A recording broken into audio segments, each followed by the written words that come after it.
प्यारे साथियों, आप सभी का अक्षय क्लासेज पे स्वागत है।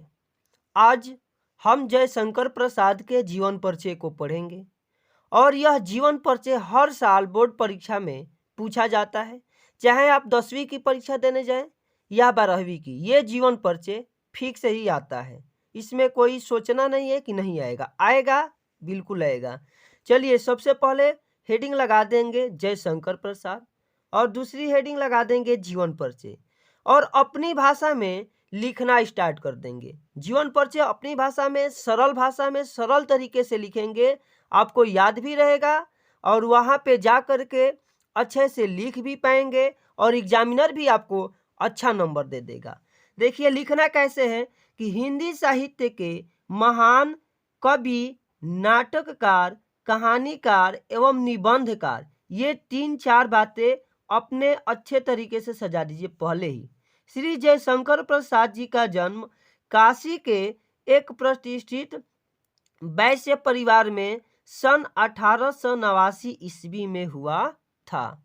यहाँ आपको ध्यान देना है, जयशंकर प्रसाद का जन्म किस स्थान पे? तो काशी, और एक प्रतिष्ठित वैश्य परिवार। और वैश्य परिवार आपको याद रखना है और ये आपको थोड़ा सा याद कर लेंगे, ध्यान दे देंगे तो याद हो जाएगा। वैश्य परिवार उस परिवार को कहते हैं जो व्यापार करता हो, जो बिजनेस करता हो। वैश्य परिवार में सन 1889 ईस्वी में हुआ था। इनके पिता का नाम देवी प्रसाद, देखिए इसे मैं हाईलाइट कर रखा हूं, इस पॉइंट को हाईलाइट करना है। पिताजी का नाम देवी प्रसाद तथा माता का नाम मुन्नी देवी था। यहां तक पढ़ने से जन्म का समय, स्थान, परिवार, पिताजी और माताजी का नाम क्लियर हो गया। ठीक है, आगे हम लोग पढ़ेंगे कि बचपन में ही पिता का मृत्यु हो जाने के कारण जयशंकर प्रसाद की प्रारंभिक शिक्षा घर पर ही हुई। यहां से समझिए कि जब वो छोटे थे तो उनके पिताजी का हो गए, देहांत हो गया, उनके पिताजी मर गए और जयशंकर प्रसाद जी जो शुरुआती शिक्षा पाई, प्रारंभिक शिक्षा पाई, वो घर पर ही पाई, न कि स्कूल जा करके, न कि कॉलेज जा करके। ठीक है, प्रारंभिक शिक्षा घर पर ही पाई। इन्होंने हिंदी, संस्कृत, उर्दू, फारसी भाषा का गहन अध्ययन किया। देखिए, उन्होंने किसका अध्ययन किया? तो हिंदी पढ़ा, संस्कृत पढ़ा, उर्दू पढ़ा और फारसी भाषा का गहन अध्ययन किया। इन सब का पढ़ाई की। माता पिता तथा बड़े भाई के मृत्यु हो जाने के कारण इन्होंने व्यवसाय और परिवार का उत्तरदायित्व संभाला ही था कि युवा अवस्था से पूर्व ही भाभी और एक के बाद दूसरी पत्नी की मृत्यु से इनके ऊपर विपत्तियों का पहाड़ टूट गया। यहाँ से समझिए, माताजी मर गई, फिर पिताजी मर गए और इनके जीवन परिचय में लिखा गया है कि बड़े भाई भी मर गए। मरने के बाद इनको क्या करना पड़ा? व्यवसाय एवं परिवार का उत्तराधिकार खुद ही संभालना पड़ा, माने खुद बिजनेस को भी संभालना पड़ा। युवा अवस्था में ही, युवा अवस्था से पूर्व ही, मतलब कि ये जब जवान थे उससे थोड़ी दिन पहले ही भाभी और एक के बाद दूसरी पत्नी की मृत्यु होने से इनके ऊपर विपत्तियों का पहाड़ टूट पड़ा। इनके जीवन परिचय में ये सारी बातें लिखी गई, याद रखिए यहाँ तक।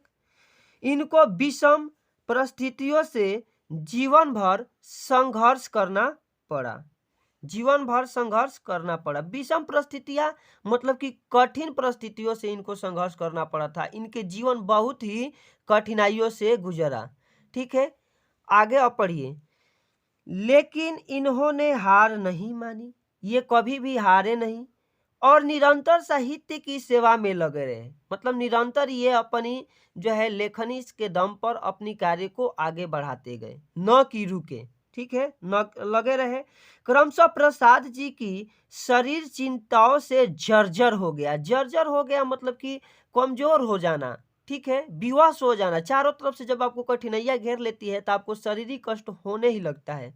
और अंततः क्षय रोग से ग्रसित होने के कारण 14 नवंबर सन 1937 ईस्वी को केवल 48 वर्ष की आयु में मृत्यु हो गई।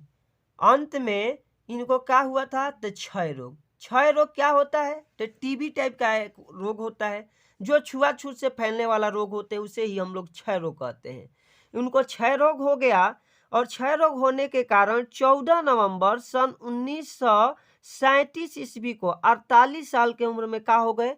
मर गए। ये इनको लिखना था जीवन परिचय में। अब इनके आगे पूछता है कि जयशंकर प्रसाद की कोई एक रचना लिखिए या 2 रचना लिखिए।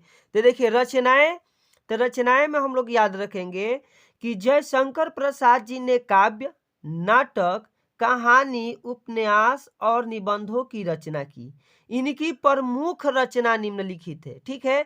तो इनकी रचना क्या है? तो स्कंदगुप्त, अजातशत्रु, चंद्रगुप्त, आकाशदीप, कंकाल, कामायनी, झरना इत्यादि। इनकी रचनाएं बहुत सारी है, मैंने इतना लिखा है, इनमें से किसी आपको एक भी याद रहेगा, एग्जाम में काम हो जाएगा, ठीक है। तो देखिए कंकाल बहुत बार पूछता है, कंकाल कि किसकी रचना है, इसे आप लोग याद रखिएगा, किसी एक को जाकर के लिख दीजिएगा, आपका नंबर जरूर मिल जाएगा।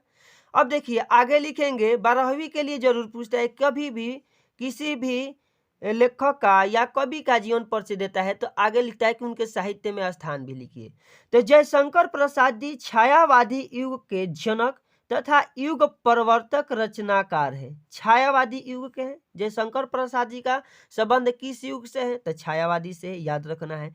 बहुमुखी प्रतिभा के कारण इन्होंने मौलिक नाटक, श्रेष्ठ कहानियां, उत्कृष्ट निबंध और उपन्यास लिखकर हिंदी साहित्य के कोश की श्रीवृद्धि की है।